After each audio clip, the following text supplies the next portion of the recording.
Seja muito bem-vindo, seja muito bem-vinda a mais um encontro sobre contratos. É isso mesmo, aqui no canal Mais Direito a gente tem o hábito de conversar sobre contratos, além de vários outros assuntos, mas ultimamente eu tenho publicado aqui alguns vídeos muito relacionados a contratos.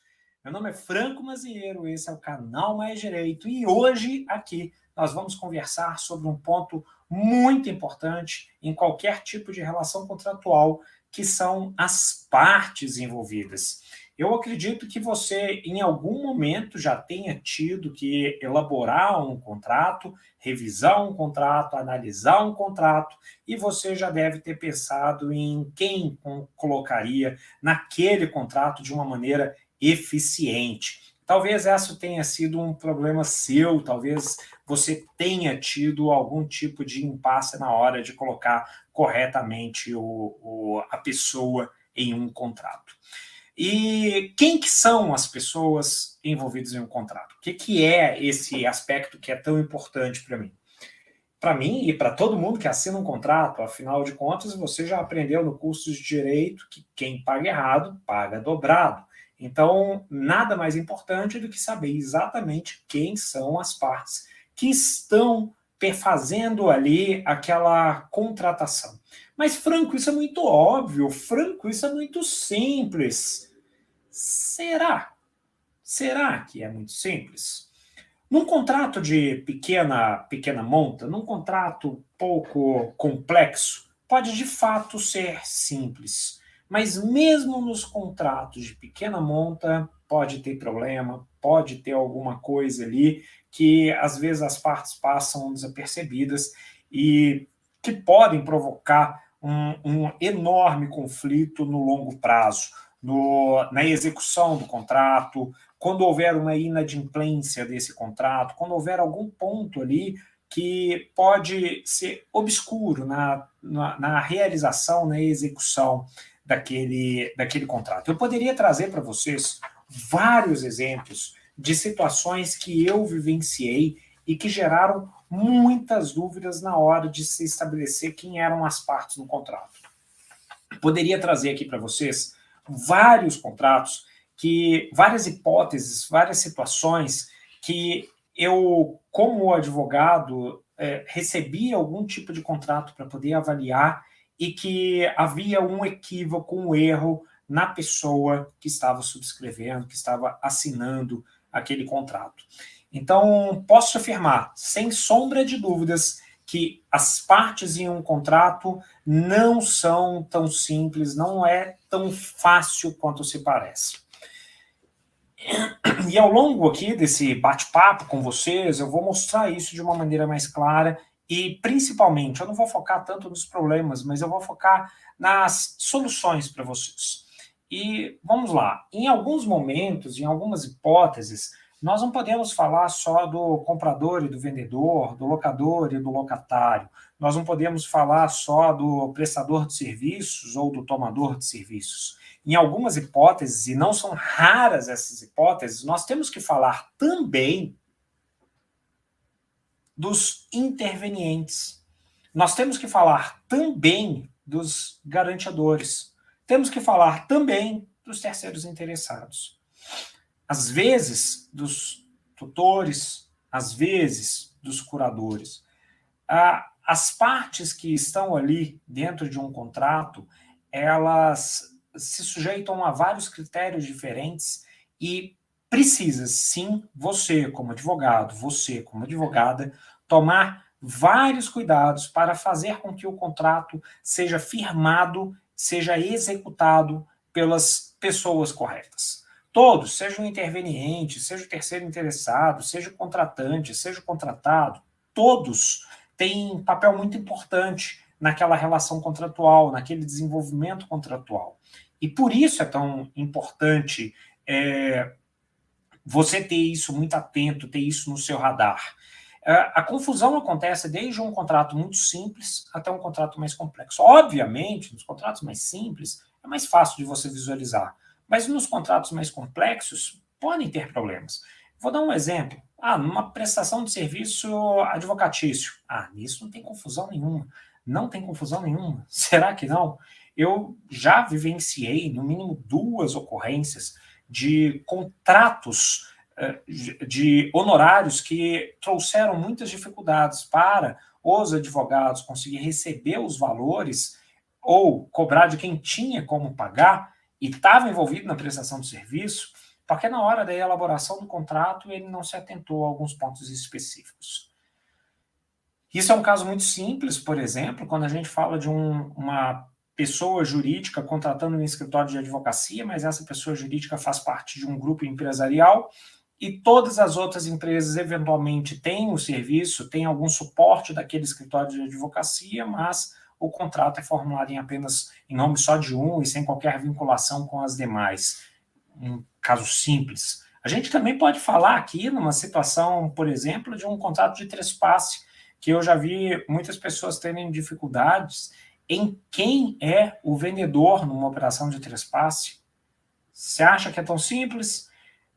Tá, para mim que eu sou da área do direito empresarial. Mas será que quem não é da área de direito empresarial sabe exatamente quem que é a parte em um trespasse? Sabe quem que precisa ser o garantidor? Sabe quem que não precisa ser o garantidor? Num contrato de obra, num contrato de execução de obra, se houver um engenheiro, um arquiteto, com quem que vai ser o contrato em cada uma das etapas? Há vários pontos que são importantes ser estabelecidos de uma maneira efetiva para que não tenha qualquer tipo de problema. De novo, eu não estou falando só dos casos complexos. Os casos aparentemente simples também têm um problema, uma confusão muito grande. E eu chamo atenção, de forma geral, a gente tem na cabeça, no contrato de locação, locador, locatário, no contrato de compra e venda, o proprietário que está vendendo e aquele que tem interesse em comprar. Agora mesmo, eu estava participando de uma estruturação de uma holding, não agora, né, essa semana, participando da estruturação de uma holding e estava acabando de ser feito um contrato de compra e venda. No contrato de compra e venda, era interessante que o imóvel já fosse alocado diretamente na holding a ser constituída. Então, no contrato de compra e venda tem um comprador, tem um vendedor, mas, obviamente, o comprador tem que se preocupar em colocar no contrato a possibilidade da transferência desse imóvel para um terceiro que ele eventualmente indique, porque se assim não fizer, pode ser que ele não consiga fazer a transferência de uma maneira efetiva. E eu estou falando naquela negociação ali entre as partes naquele primeiro início. Agora, você sabe onde acontece a maioria dos problemas? Quando nós estamos diante de uma pessoa jurídica. Quando a gente está diante de uma pessoa jurídica, nós temos o maior dos problemas, porque a maioria das pessoas não sabe muito bem quais os cuidados que se precisam ter para negociar um contrato com uma pessoa jurídica. Franco, não é tão complicado, a gente pode simplesmente olhar o contrato social, o estatuto social. Se você toma esse cuidado, isso já se torna absolutamente simples. Porém, não são todas as pessoas que tomam esse cuidado, não são todas as pessoas que se preocupam em verificar nos atos constitutivos se aquela pessoa tem poderes para poder conseguir efetivamente fazer aquela operação, aquela negociação. Então, é muito importante, toda vez que você estiver elaborando um contrato, analisando um contrato ou negociando um contrato, que você se atente efetivamente a quem você deve incluir como parte, a quem você deve incluir como interveniente, como garantidor. E verificar isso de uma forma adequada para que você não corra o risco de, eventualmente, não receber os valores aos quais você tem jus. Eu me lembro de uma situação muito específica que eu atuei, eu até citei aqui, numa operação de trespasse, que os vendedores naquela operação de trespasse eram sócios da pessoa jurídica. Só que os sócios da pessoa jurídica não realizam o trespasse. O trespasse é a venda do estabelecimento. O estabelecimento pertence ao empresário. O empresário, em muitas hipóteses, é a pessoa jurídica e não os sócios. Então, como tem de forma geral essa confusão na cabeça, em várias hipóteses, acaba se atribuindo a pessoa errada ao se estabelecer aquele contrato.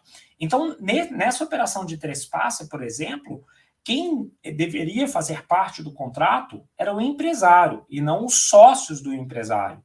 O empresário, nessa hipótese, uma pessoa jurídica, uma sociedade limitada que estava vendendo as suas lojas, sua marca e vários outros itens que ela possuía. Então, foi um erro relativamente forte, grande, porque olha o risco numa hipótese dessa. Se eu sou o sócio e estou realizando uma operação de trespasse e o meu comprador transfere o dinheiro para mim, ele transferiu o dinheiro para a pessoa errada. Então, depois a sociedade, que tem uma personalidade jurídica completamente independente, pode virar e falar assim, não, eu não transferi nada, eu não vendi nada. O estabelecimento é meu e continuo exercendo as atividades dentro do meu estabelecimento. Então, olha que ponderação importante de ser feito, porque isso poderia, se não tivesse havido um bom senso, uma percepção de um equívoco material das partes, poderia ter havido uma inadimplência muito grande. Felizmente, depois que o contrato já chegou pronto a mim, eu pude conversar com as partes, eu percebi que, na verdade, ali não havia má fé, havia apenas e exclusivamente um erro de a quem se pagar, um erro de quem estava vendendo, um erro do que estava sendo vendido. E esse erro, felizmente, foi corrigido, foi lançado corretamente de maneira hábil lá na contabilidade e felizmente não teve nenhum tipo de equívoco a posteriori, nenhum tipo de problema a posteriori. Mas e se os sócios tivessem agido de má fé? E se os sócios tivessem feito isso propositadamente para não fazer uma venda regular e para jogar isso para discussão? O advogado que atuou a favor dessa pessoa que estava comprando não se atentou ao fato, assim como do vendedor também, não se atentou ao fato de que a operação estava sendo feita com a pessoa errada.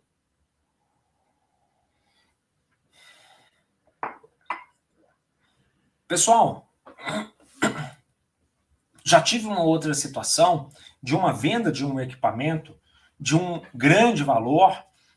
Quando a gente fala de carro, dependendo do carro, o valor é mais baixo e tal, mas quando a gente fala de um trator ou alguma coisa mais alta, o valor passa a ser relativamente significativo.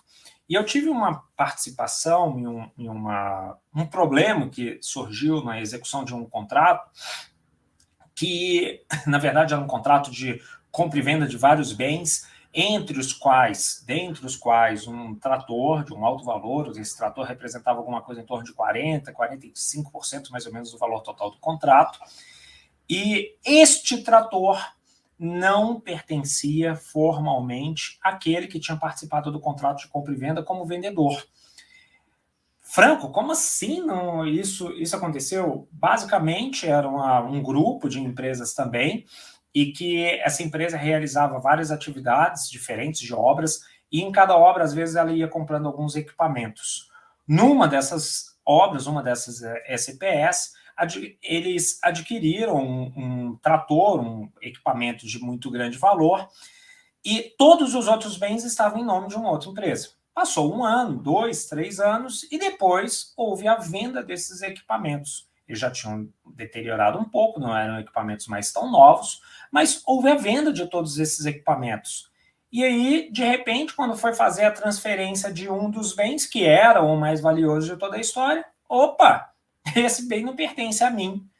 Então, como que a gente vai resolver se o dinheiro já entrou a mim e o equipamento já entrou para mim e o equipamento está em outra pessoa jurídica do mesmo grupo?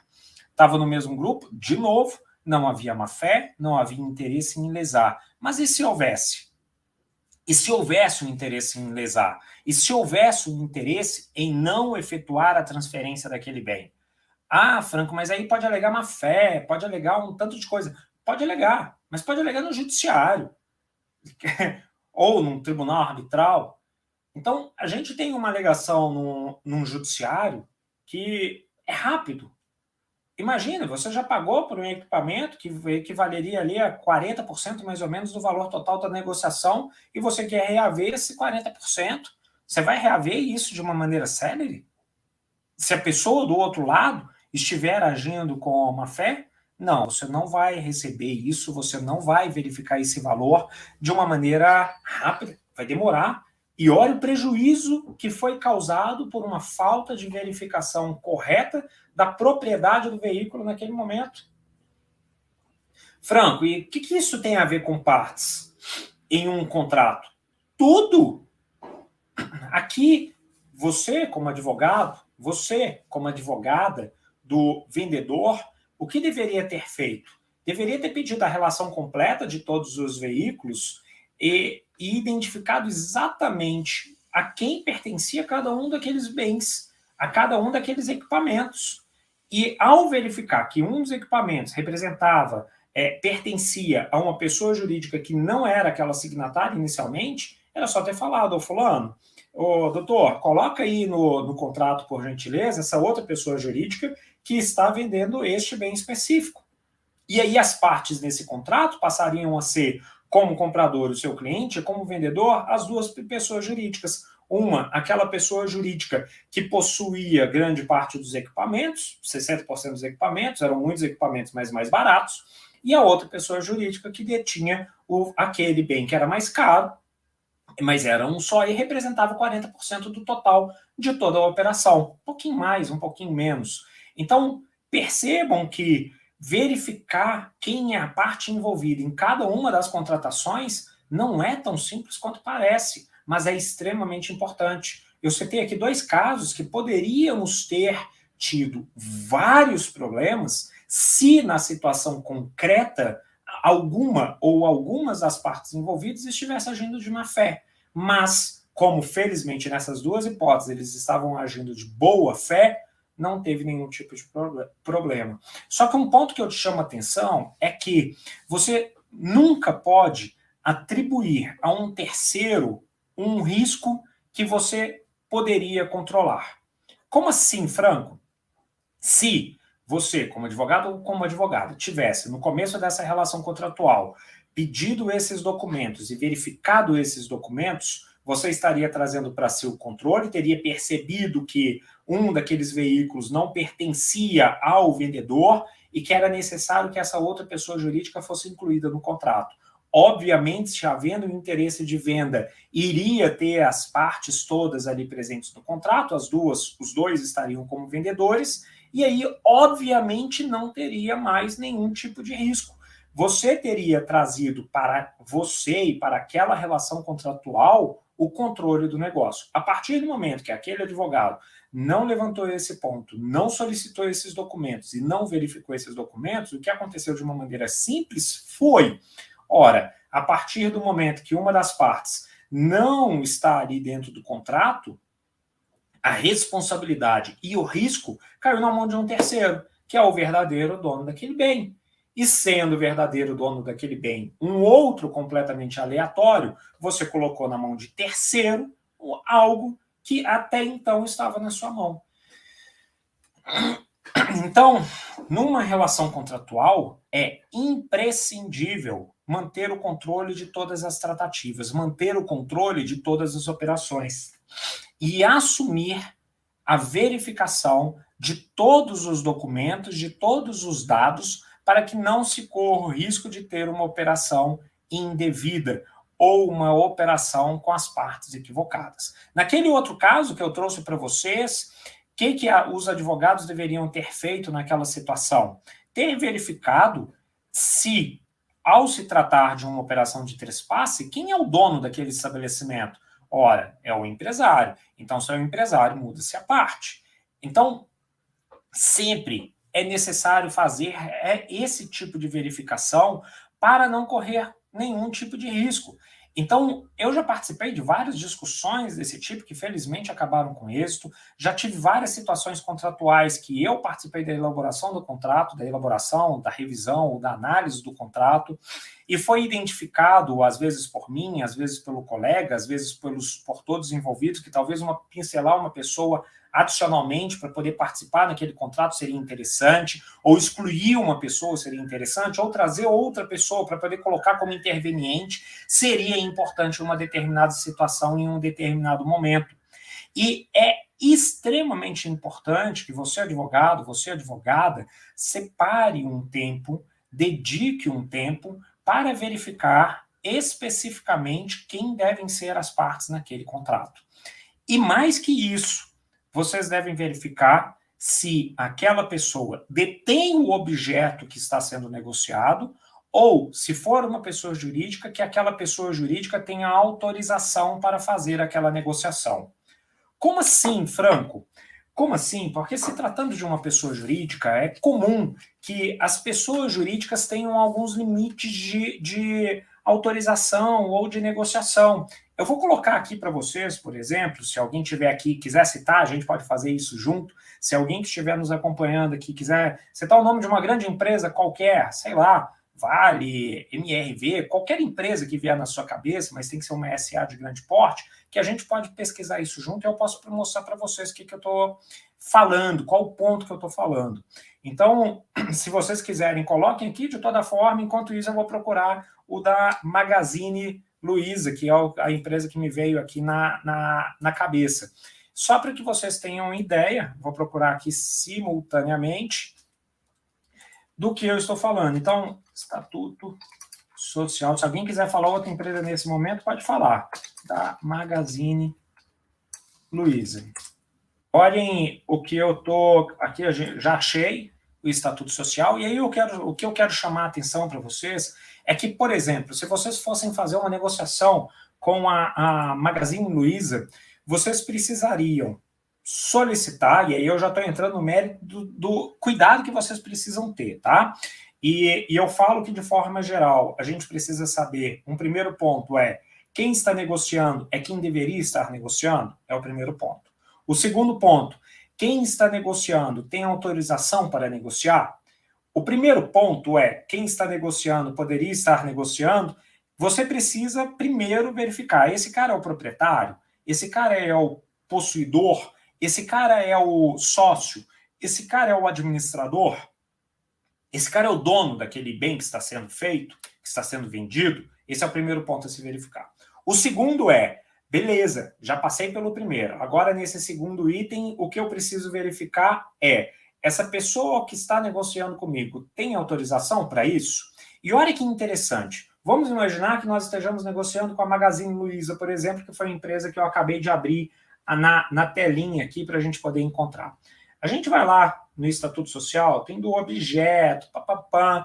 Você sabe muito bem que toda pessoa jurídica tem um administrador. No caso da sociedade anônima, quem tem competência para poder assinar qualquer tipo de documento não é acionista, não é conselheiro, é diretor. Então, para assinar qualquer contrato com a Magazine Luiza ou com qualquer sociedade anônima, você precisa olhar a diretoria. Então, o que a gente precisa, por exemplo, é ir lá eu abri aqui o Estatuto Social da Magazine Luiza e a gente vai lá nos órgãos da companhia. Aí vai encontrar a Assembleia Geral, Conselho de Administração, legal, vamos descendo, e aí a gente vai encontrar a diretoria executiva. E aqui na diretoria executiva você vai ter, por exemplo, representar a companhia em Assembleias Gerais, prestar contas, ao diretor superintendente dirigir os negócios, convocar e presidir, dirigir a administração, propor ao conselho, tomar decisões, submeter, convocar, dirigir e liderar. Aqui, diretor financeiro, representar a companhia perante órgãos de controle e demais instituições de capitais. Então, por exemplo, se essa diretoria aqui tivesse que fazer algum tipo de contato com a CVM, não seria a primeira diretoria. Você iria ter que ter certeza que a Magazine Luiza estaria sendo representada pelo diretor financeiro. Agora, se o seu contrato for um contrato, como, por exemplo, de um fornecedor que você está prestando serviço a ela, você iria ter que encontrar quem aqui dentro que iria ter a responsabilidade de assinar qualquer tipo de contrato de fornecimento. E aí, aqui no caso da diretoria, perante órgãos, convocar e presidir, dirigir, conceder licença, propor, diretor-presidente.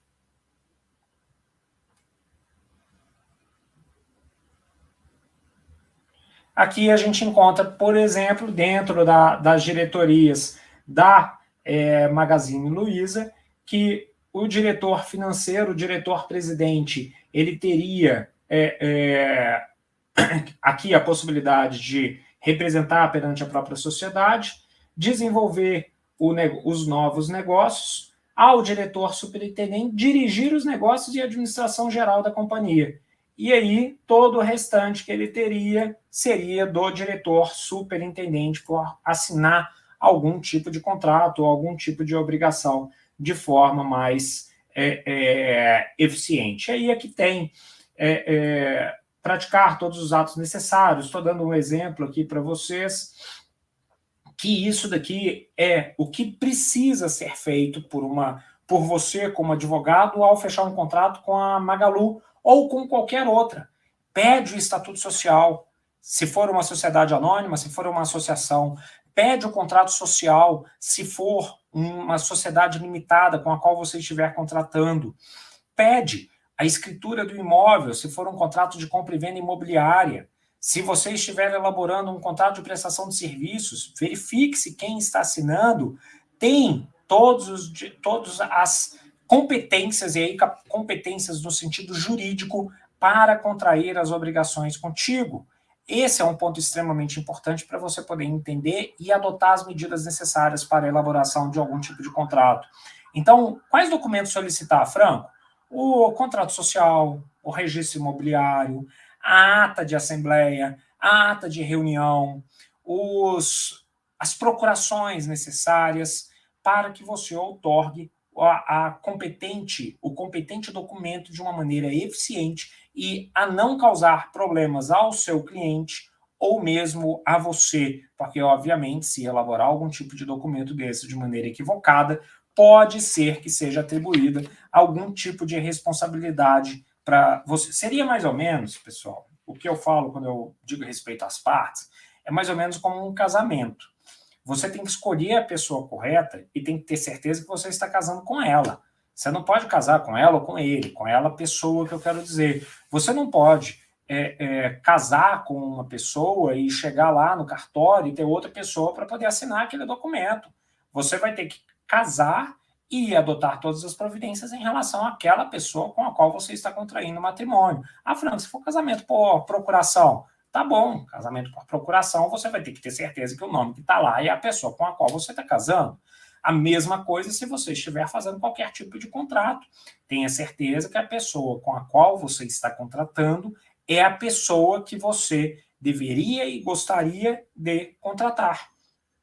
Então, é muito necessário fazer a verificação da propriedade, da posse, da titularidade daquele bem, e é muito importante verificar se aquela pessoa tem autorização. E mais um detalhe em relação à autorização, que é extremamente importante, extremamente pertinente que você o faça, que você procure, é pesquisar no Estatuto Social, no contrato social, se não há limitador. Como assim, Franco? Há vários contratos e estatutos sociais que limitam a autonomia do administrador até onde limitam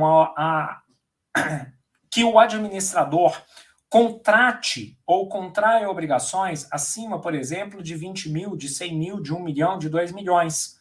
Então, é necessário você ter certeza, você ter a segurança, ao assinar um contrato com uma pessoa jurídica, qualquer que seja ela, que aquela pessoa que está assinando tenha a autorização necessária, não só estatutária, não só contratual, mas também por ato assemblear ou por ato colegiado.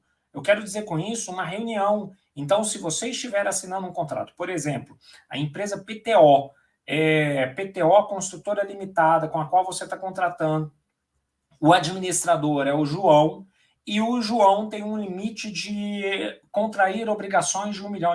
Isso é absolutamente comum.